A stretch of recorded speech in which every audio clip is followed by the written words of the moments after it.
안녕하십니까. 기업 법률 분쟁 방지와 리스크 관리 실무 강의를 맡게 된 고윤기 변호사입니다. 자, 총 20강으로 구성이 되어 있는데요.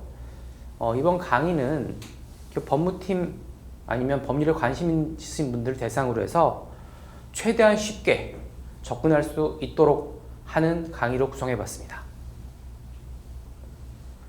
본 강의에서는 기업 법무 담당자가 기본적으로 해야 할 일들을 다루고 있습니다. 회사에서 법률 관련 문서를 받았을 때 해야 할 일이라든지 가장 기본적인 인사 절차 이런 관련된 문제들을 다루고 있습니다. 1강의 학습 목표는 법률 문서를 받았을 때 해야 할 일과 하지 말아야 할 일에 대한 기준을 만드는 것입니다. 자, 강의 순서는 법무 담당자가 가장 먼저 해야 할 일, 그 다음에 민사소송이란 가장 기본적인 민사 절차와 관련된 서류 확인법, 그 다음에 유해적 기재사항을 주의하라. 요 4가지 내용입니다. 자, 법무 담당자가 가장 먼저 해야 할 일. 당연한 얘기지만 법률 처리 업무 매뉴얼을 만드는 게 가장 중요합니다. 이거는 전임자로부터 받을 수도 있고 내가 나름대로 진행을 하면서 만들어 나가는 것일 수도 있습니다. 이 강의가 끝날 때쯤에는 요 나름의 법률 처리 업무 매뉴얼을 만들 수 있도록 한번 해보시기 바랍니다. 자, 일단 법률 서류를 송달받았을 때 어떻게 해야 되는가에 대해서 한번 말씀을 드려볼게요. 법률 관련된 서류라 그러면 꼭 소장만 얘기하는 게 아니라 경고장이 될 수도 있고 등기, 내용증명, 소장, 지급명령 이런 서류들이 있죠. 일단 이 서류들을 받으면 자, 즉시 보고해서 결정권자가 결정을 할 수 있게 해줘야 됩니다. 왜냐하면 어떤 문서들은 기간이 지나버리면 우리 회사에 아니면 나에게 막대한 법률적 부담이 다가옵니다. 이런 부분들 때문에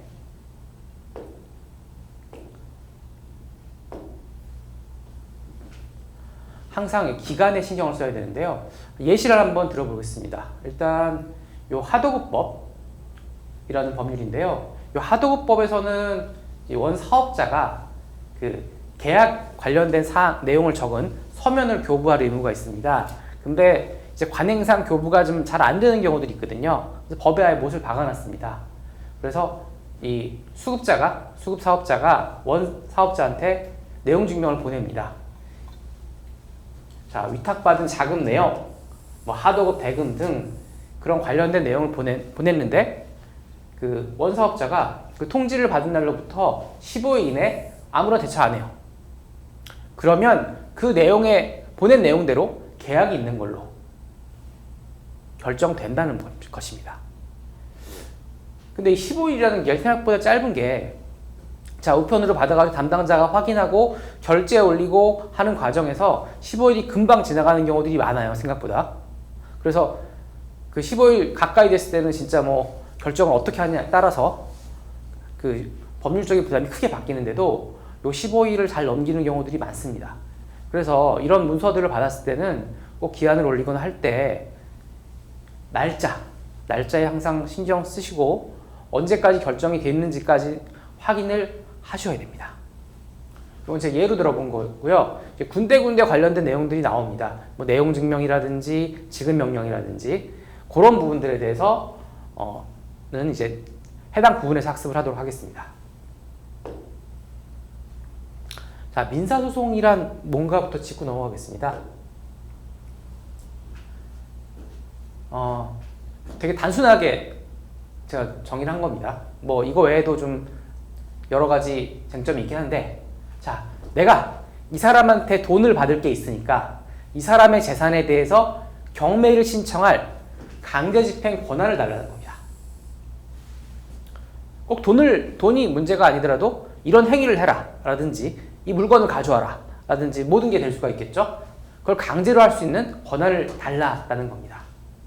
그래서 이제 크게 독촉 절차가 있고 일반 민사소송이 있는데, 독촉 절차는 기본적으로 지급명령 청구라는 게 있고요. 보신 적 있으신 분들도 있을 거예요. 그 다음에 민사소송은 크게 제가 2개로 나눴습니다. 3천만 원 이하 소가라는 거는 우리가 청구하는 금액을 얘기하는 거예요. 소송물의 가액, 소가. 이 청구 금액이 3천만 원 밑이다.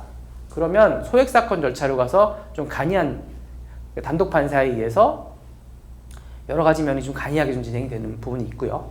이게 넘어가면 일반 민사소송 절차로 진행됩니다. 뭐 여기서도 단독 판사 한 명한테 재판을 받느냐, 합의부 3명한테 재판을 받느냐가 달라지기는 하는데 그거는 이제 뭐 절차상에 크게 차이가 있는 건 아니어서 일단 이렇게만 좀 보겠습니다. 자, 가장 기본적인 민사소송 절차와 관련된 서류 확인법입니다. 아까 제가 기간이 되게 중요하다고 말씀드렸죠. 자, 독촉 절차 뭐라 그러지? 지급명령 신청서를 법원에 제출하면 법원이 그 내용이 진짜 옳고 그른 거까지는 보진 않아요. 하여튼 기본적인 서류가 차용증이라든지 이런 게 붙어있다. 이런 것만 보고 형식적인 심사에서 채무자한테 지급명령을 발송합니다. 그러면 채무자는 2주일 내에 이 신청을 하지 않으면 이게 확정이 되고요. 이게 판결이랑 똑같은 효력을 가집니다. 자, 판결이랑 똑같은 효력을 갖는다는 얘기는 내 통장이든 내가 가진 집이건 바로 강제 집행, 뭐 경매를 들어간다든가 내 통장에서 돈을 빼갈 수 있는 상태가 된다는 거예요. 지급 명령은 제가 화면에 나온 대로 요런 형식으로 되어 있습니다. 자, 청구 취직 기재 금액을 지급하라. 독촉 절차 비용은 채무자가 부담한다. 그리고 2주일 내에 이의 신청을 할 수 있다. 여러분들이 모든 법률 문서를 받으면 특히 법원에서 온 문서들은 이 대답해야 하는 기간들이 정해져 있는 것들이 있어요. 대표적인 게 지급 명령이라든지 뒤에 나오는 이행공고 결정 같은 겁니다. 이거는 하루라도 이 기간을 지나면 판결과 똑같은 효력이 발생해요. 자, 이의가 있을 경우에는 2주일 내에 신청하면 된다고 그랬죠. 자, 지급 명령장에 앞에 보면 날짜가 있어요. 판사가 서명한 날짜가 있죠. 이 날짜부터 2주일이 아니라 내가 받은 날이에요. 내가 받은 날을 기준으로 해서 2주일 내에. 그리고 이의 제기를 하면 그냥 일반 민사소송으로 진행이 되는 겁니다. 근데 이의 신청 시기를 놓치면 뭐 청구 이의소라든지 뭐 이런 되게 복잡한 돈도 많이 들어가고 하는 소송으로 진행을 할 수밖에 없어요. 그러니까 기간 유의하시고요.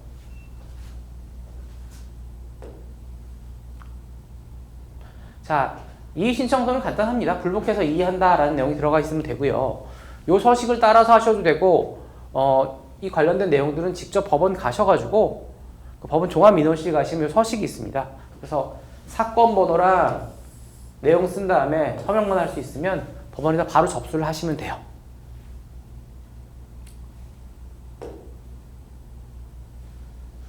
자, 양식을 찾고 싶으시면 자, 이 대한민국 법원 전자민원센터라는 게 있습니다. 들어가셔서 양식 찾기에 들어가요.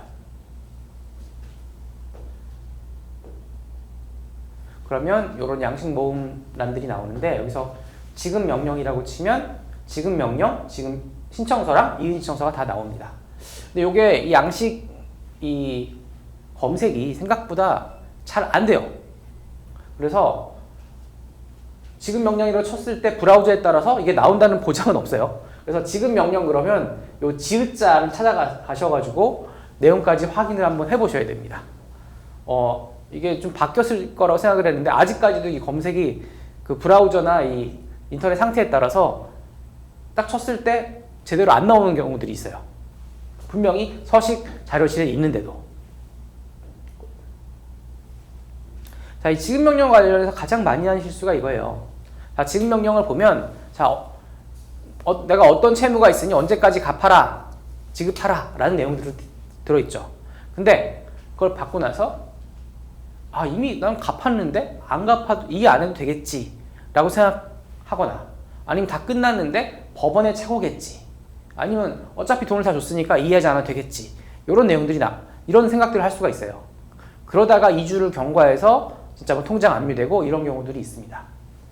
이게 왜 그러냐면 우리 이제 관리비 고지서 같은 거 이제 받는 경우들 있잖아요. 그거 내가 돈 낸 다음에 아니면 자동이체로 빠져나간 다음에 나한테 날라오는 경우들도 있죠. 그럼 보고 나서 통장에서 빠져나갔네? 내가 냈으니까 이거 안 내도 되니까 그냥 찢어버리면 된다 라고 생각을 하고 찢어버리잖아요. 그렇게 생각하지 말라는 겁니다. 이거는 내가 돈을 다 갚았어도 상대방이 취하하지 않는 한 일단 무조건 이의신청을 해야 돼요. 이의신청을 하고 내가 뭐 갚았다는 서류 아니면 뭐 통장 이체 내역 이런 것들을 제출하면 법원에서 판사가 알아서 판단을 해줄 겁니다. 그래서 이런 생각들을 하면서 실제로 많이 그 사고가 나요. 2주 안에 이의신청만 하고 내가 돈 갚았다는 것만 내면 사실은 그냥 거의 끝날 사건을 아까 말했던 청구 이의소 같은 것들을 제기하려면 그건 되게 쉬운 소송이 아니기 때문에 변호사들이 보통 들어가야 됩니다. 그래서 비용 문제도 생기고 하는 경우가 생각보다 많습니다. 회사에서도.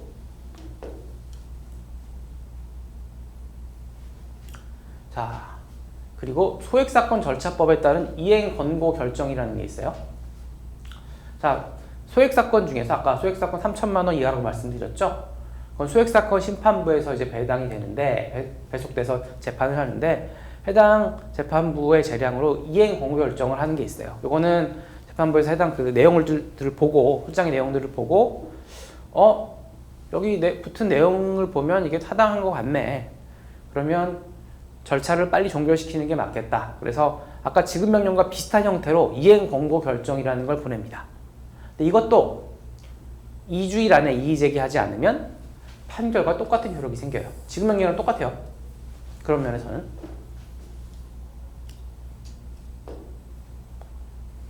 자, 다음과 같이 이행할 것을 권고한다 라고 돼 있죠.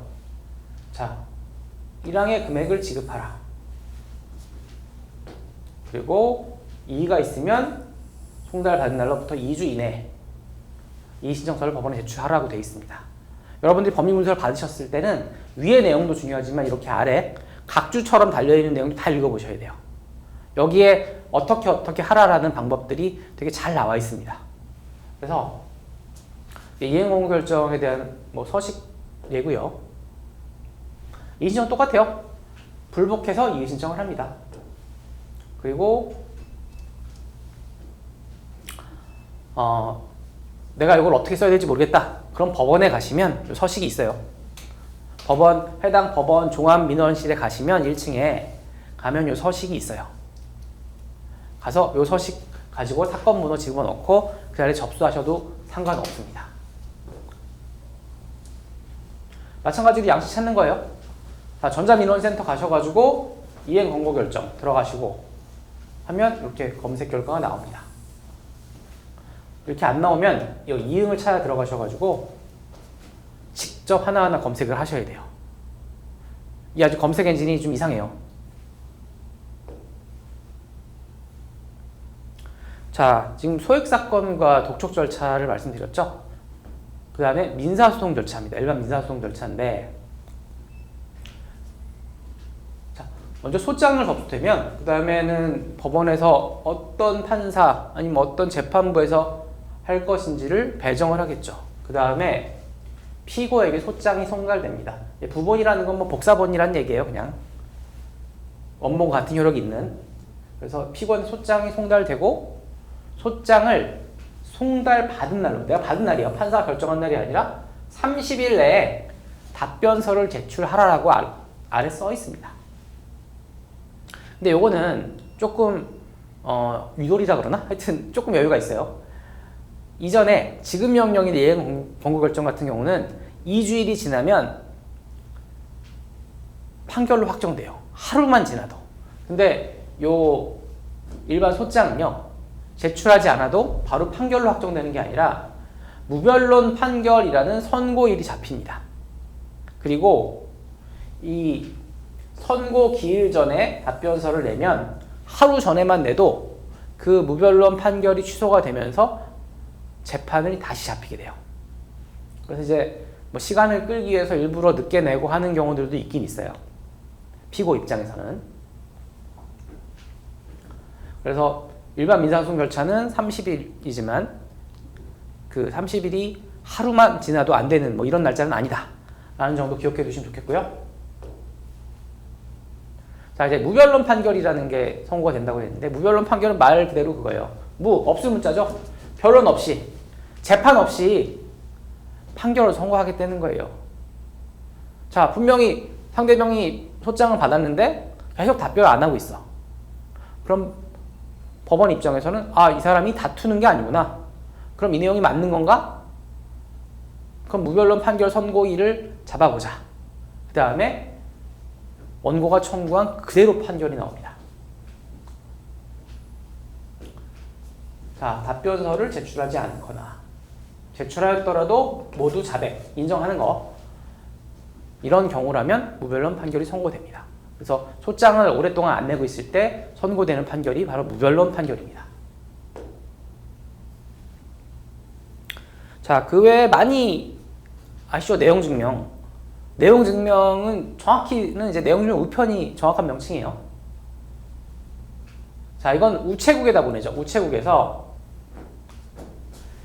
대단한 건 아닙니다. 어떤 내용의 문서를 언제 발송했냐, 이 사실을 증명하는 거예요. 이러한 내용의 문서를 이 사람에게 며칠에, 몇 월 며칠에 발송을 했다, 이걸 증명하는 거예요. 그래서 보통 일방적인 통보들 있죠. 뭐 최고, 승인, 뭐 해제, 취소, 이런 같은 권리 의무 변경 통지라든지 할 때 주로 많이 사용합니다. 해제권 행사, 취소권 행사 이런 거 할 때요. 근데 이 내용 증명을 좀 주의해서 봐야 될 이유가 뭐냐면, 당사자 간에 분쟁이 생겼을 때, 이 소송에는 양 당사자가 왔다 갔다 내용 증명이 100% 나와요.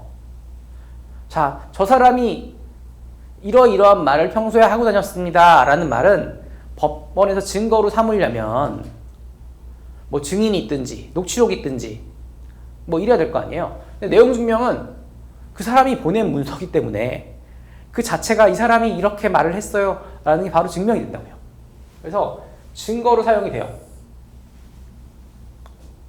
그리고 이제 뭐 배달 증명이라 그래서 배달 날짜가 증명되는 우편이라는 걸 예전에 많이 썼었는데, 지금은 그냥 일반 내용 증명을 발송을 하더라도 그 인터넷에서 배달이 언제 됐는지를 다 확인을 할 수가 있어요. 그래서 특별하게 배달 증명이 의미 있는 건 아니고요. 배달 증명도 뭐 내용 증명의 일종입니다. 그리고 인터넷 우체국에서 발송이 가능하다. 세 통을 작성해서 우체국에 내면 우체국에서 한 통은 원본인이가 도장 찍어주고 딱지 붙여주고 우체국에서 한 통 보관하고 한 통은 발송을 합니다. 이게 내용 증명이에요. 그리고 3년 내에, 자, 받은 사람도 보낸 사람도 다 이 내용을 다시 우체국에서 받아볼 수가 있어요. 3년 내라면. 이게 내용 증명 기본적인 거고요. 제가 여기서 한 가지 뭐 추가적으로 설명을 드리자면, 이 내용 증명은 이제 변호사들끼리 소송하기 전에 많이 왔다 갔다 해요. 상대편을 떠보기 위해서 좀 보내기도 하고, 상대편이 자기가 증명해야 될 사실을 답변을 하면 우리는 땡 잡았네 그러면서 소송이 진행을 하기도 해요. 그 이야기는 제가 이제 유해적 기재사항 할 때 다시 한번 말씀드릴게요. 자, 내용 증명 우편을 받았을 때 어떻게 해야 되나요? 자, 내용 증명 이제 보시면 그렇게 돼 있잖아요. 자, 귀하의 일익 번창하심을 기원합니다. 말로 어려워요. 좋은 말로 시작해놓고 막 이상한 말 써있죠. 그리고 또 마무리는 또 귀하의 번영과 안녕을 기원합니다. 뭐 이런 식으로 끝나죠. 자, 내용 증명 우편은요, 기본적으로 우리가 꼭 답변할 의무는 없습니다. 이게 법률적으로 보관을 하는 이런 말 있잖아요. 이런 내용의 문서를 이 시기에 보냈다 라는 걸 증명하는 거지, 이게 뭐 옳다 그르다가 아니에요. 그리고 소장이나 지급명령 같이 우리가 답변할 의무도 없어요. 그래서 답변을 해야 할 의무는 없다. 근데 답변을 할 때는 좀 신중해야 됩니다. 잘못된 답변 안 하는 것보다 낫고요. 그래서 잘못된 답변을 하면 그게 바로 소송 자료로 나온다고요. 그래서 내가 내용 증명에서 잘못 이야기한 것만 때문에 소송을 패소하는 경우들도 되게 많아요. 그래서 상대편이 증명해야 될 사실을 자백하거나 내가 뭐 잘못했다고 인정해, 과실 인정하고, 일단 내용 증명에 적어놓고 보낸 다음에는 이거를 철회하기가 어려워요. 그건 내 진짜 의사가 아니었습니다라고 판사한테 말해봐도 좀 이상하게 보여. 신뢰감이 확 떨어지잖아요. 그래서 내용 증명 우편에는 꼭 대응을 할 필요가 없어요. 심지어 자, 몇 월 며칠까지 답변을 해주세요 라고 써있는 내용 증명에도 기본적으로 답변할 의무는 없습니다. 자, 유해적 기재사항이라는 말이 있어요. 이걸 주의하라 그랬는데 이 법률 문서에 대한 답변을 할 때는 항상 요 유해적 기재사항을 주의해야 합니다. 어떻게 답변을 하면 유리할까 보다는 어떻게 답변을 해야 불리한 내용을 쓰지 않을까. 이게 사실은 법률 문서에서는 핵심입니다. 자, 소송을 하다 보면 내가 이길 증거는 사실 한 개만 확실한 게 있으면 돼요. 차용증이라든지 이런 것들. 근데 그 외의 작업들은 나한테 불리한 것들을 얼마만큼 배제하고 의미 없는 것을 만드는가. 이게 사실은 소송에서 제일 중요한 것들이거든요. 그래서 어떻게 하면 답변서에 불리한 내용, 모든 답변서, 준비 서면 모든 법률문서 마찬가지예요. 불리한 내용을 안 쓰는 게 더 중요하다는 겁니다. 자, 이제 증명 책임이라는 걸 하나 설명을 드릴게요. 자, 원고 피고 들어보셨죠? 자, 원고는 기본적으로 민사소송에서 뭘 해달라 라고 하는 사람이에요. 피고는 그 상대방이고요. 원고가 이제 빌려준 돈을 청구하는 거, 빌려준 돈 갚아라고 피고한테 청구하는 거예요. 자, 근데 피고는 답변을 두 가지로 할 수가 있겠죠. 자, 나는 돈을 빌린 사실이 없어요. 아니면 돈을 갚았어요. 자, 우리나라 민사소송법 체계는 기본적으로 원고가 많은 걸 증명을 해야 돼요. 자, 빌린 돈을 받으려면 원고가 자, 돈을 빌려준 사실, 언제 빌려준 사실, 얼마를 빌려준 사실 이런 걸 원고가 증명을 해야 된다고요. 그래서 피고한테 야, 이렇게 내가 돈을 빌려줬으니까 돈 주세요 라는 청구를 하는 거죠. 법원은 그걸 보고 판결을 하고요. 자, 근데 피고의 답변이 자, 빌린 적이 없다라는 거예요. 그러면 원고가 기본적으로 자, 차용증, 영수증, 계좌이체 내역 이런 것들 내서 내가 빌려준 사실까지 다 증명을 해야 되는 거예요. 이게 기본이에요. 근데 만약에 피고가 나는 돈을 갚았다라고 주장하면 어떡할까요? 자, 돈을 갚았다라는 말에 뭐가 있죠? 빌린 건 인정해. 너한테 빌린 건 인정해. 근데 난 갚았어.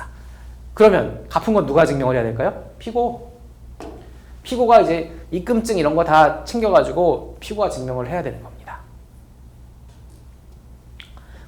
이거는 되게 민사소송법 교과서에 나오는 아주 전형적인 사례인데요.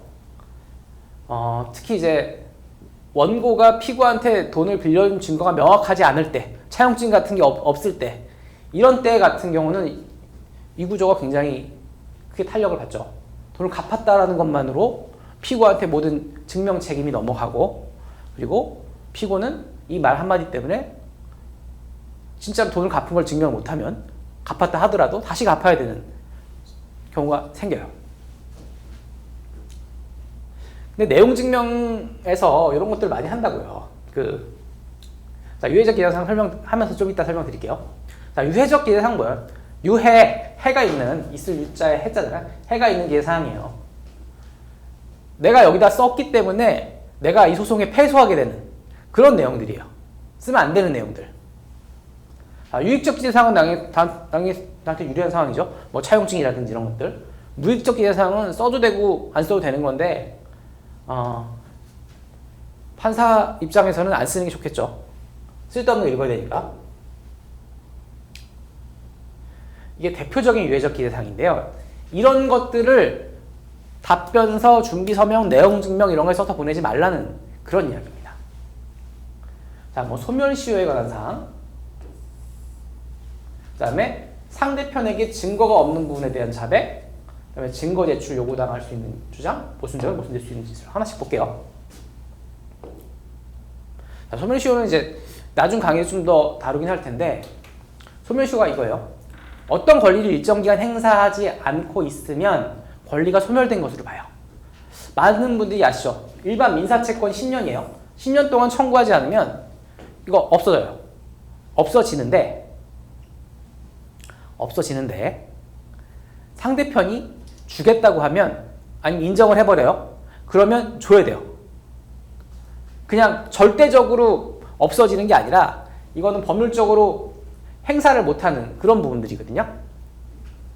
그래서 기본적으로 민사는 10년, 상사는 5년, 그 다음에 3년짜리 짧은 소멸시효가 있어요. 뭐 사용료, 회사에서 이런 거 중요하죠. 생산물 및 상품의 대가 이런 거 3년 내에 회사에서 청구해야 된다는 거예요. 그 다음에 뭐 음식점, 음식 대가, 뭐 숙박료 이런 것들은 1년의 소멸시효가 걸린다. 맞는 것들인데 이것들도 민사에서 한 번 더 나올 겁니다. 자, 소멸시효가 이제 진행을 하죠. 돈을 빌려주고부터 10년 동안 일반 민사일 때. 이 강의를 들으시는 분들은 이제 뭐 기업법무팀 알 테니까 그냥 5년이라고 생각하시면 돼요. 자, 권리를 행사할 수 있는 사유가 발생을 하면 이때까지 진행됐던 시효 기간은 아무것도 없는 게 되고 새로 소멸시효가 진행해요. 뭐 판결이 있어도 좋고 아니면 상대편 인정하는 뭐 서면이 있어도 좋고 그럼 그때부터 새로 10년 또는 5년 뭐 단기 같은 경우는 3년, 1년이 진행할 수가 있는 겁니다. 그러면 자, 돈을 받아야 될 입장에서는 어떻게 해야 될까요? 이 시효를 중단될 수 있도록 하는 조치를 계속 만들어야겠죠. 그러면 반대쪽 입장에서는, 피고 입장에서, 청구를 받는 입장에서는 소멸시효가 빨리 지나가기를 기다리면서 내가 이 소멸시효를 중단하거나 다시 새로 시작하지 않도록 하는, 새로 시작하는 그런 행위들을 안 해야겠죠. 이게 유해적 기재사항이라는 승인입니다. 자, 피고가 소멸시효가 지났어도 내가 너한테 돈 줄게 라고 하는 순간 돈을 갚아야 되는 거야. 소멸시효가 10년이 지났어도. 그리고 상대편은 이걸 유도한다고요. 여러 가지 방법으로요. 자, 그 얘기입니다. 소멸시효가 완성된 후에 뭐 상사 같으면 5년이 지난 후에 자, 피고가 나는 시효이익 포기하고 소멸시효 주장을 하지 않겠습니다 라고 대놓고 말하는 경우도 있을 수 있고 이 의사가 포함된 것으로 보는 행동을 하는 거. 예를 들어서 자, 며칠까지 변제하겠습니다라는 각서를 새로 써줘요. 5년이 지났는데 상사 시효 5년이 지났는데 이런 경우에는 시효이익 포기를 봐서 돈을 갚아야 된다는 거예요. 소멸시효가 진행하더라도. 그래서 자, 상대방이 소멸시효가 지난 채권을 청구를 했는데 답변서나 내용증명에서 시효가 다 지났습니다 라고 하면 끝날 것을 내가 갚게 언젠가는 지금은 돈이 없지만 예를 들어 언젠가는 갚을게요 이렇게 답변을 해버려요. 그러면 이걸 그 소멸시효 중단 사유인 승인을 봅니다.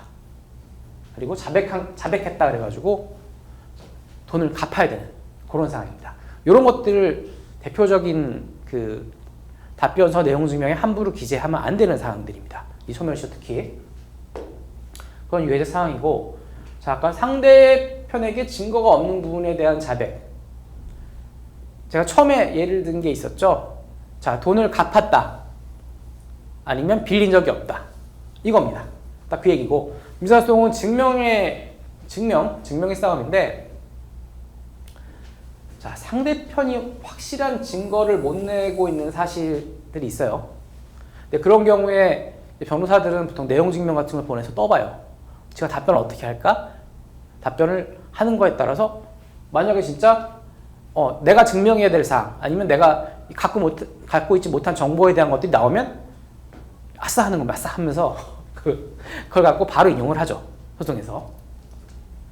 그래서 상대편에게 증거가 없는 부분에 대해서 미리 내가 먼저 털어놓지 말라는 거예요. 그게 뭔지 모르겠다? 그럼 하지 마세요, 아예. 하지 않는 거예요. 어떻게 하면 유리한 걸 할까 보다는 어떻게 하면 불리한 내용을 답변서, 준비서면 이런 거에 담지 않는가가 중요하다고요. 그래서 요 내용 문장은 항상 보십시오. 상대편이 확실하게 증거를 내지 못하고 있는 사실이 무엇인지 보고 내가 작성한 답변서에 아니면 준비 서면에 아니면 내용 증명에 이런 것들이 포함되고 있는지 이런 것들을 한번 살펴보셔야 된다고요. 실제로 내용 증명을 제가 계속 이렇게 내용 증명 이렇게 서면 제가 얘기하는 게 이 답변 한 번 잘못한 거 한두 문장 잘못 쓴 것 때문에 소용 자체가 완전히 승패가 바뀐다고요. 되게 비일비재해요. 그런 것들이. 자, 자백과 자백간주. 요 개념은 조금 보셔야 될 게 그냥 개념이에요. 자백이 그냥 다 털어놓는 거죠. 사실대로 털어놓는 거.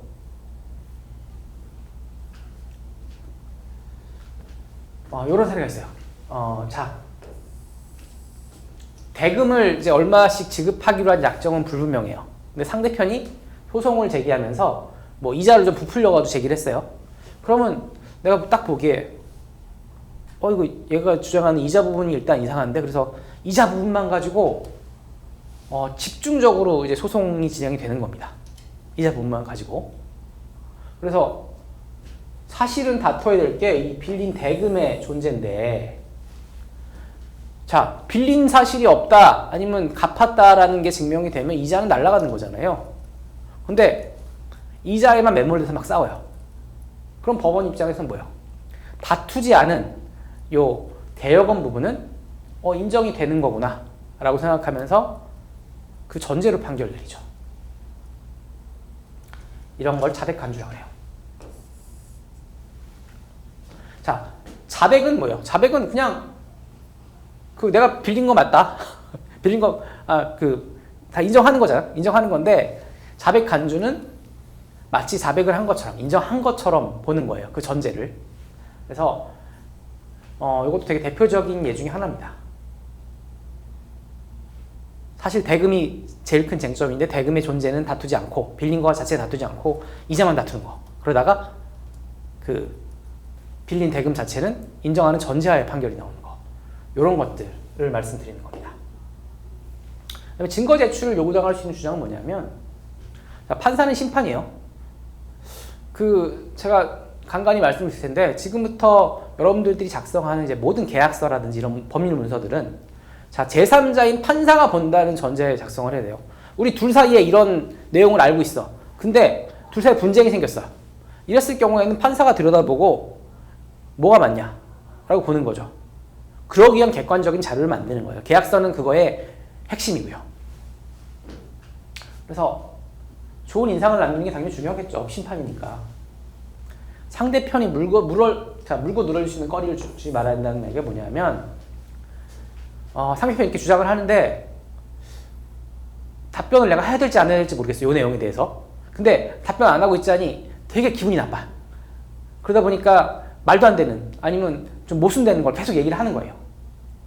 핑계를 댔는데 A라는 핑계를 댔는데 상대편이 딱 보니까 이건 아니네. 그럼 바로 다른 증거가 나와요. 이런 것들이 반복되면 판사가 우리 주장을 안 믿어요. 우리 주장을 안 믿어요. 그리고 애매한 사안이 있으면 결국 상대편 손을 들어주겠죠. 자, 그리고 모순된 진술이라는 건 이거예요.